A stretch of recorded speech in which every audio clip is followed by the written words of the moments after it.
you're going to be putting each other out of business against each other rather than everybody coming honestly, giving all of the information that they have, and then the correct parties who are liable being held responsible for those things and having a right to defend yourself throughout the process. And why not just name a bunch of John Does on your Right. verdict form, right? It's this unknown man and this unknown woman that are actually responsible. It's like a legalized scapegoat, right? Oh, yeah. Yeah.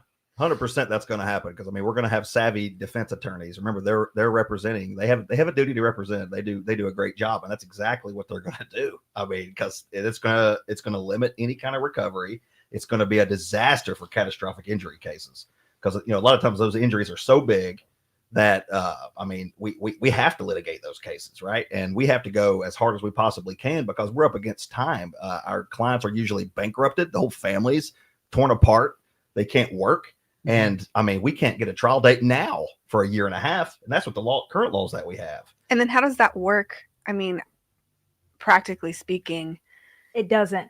When the bar who has not been, say it's not a John Doe bar, but the bar who has not been involved in the whole litigation process now, and a jury renders a verdict against them, they just go file that judgment, and that bar.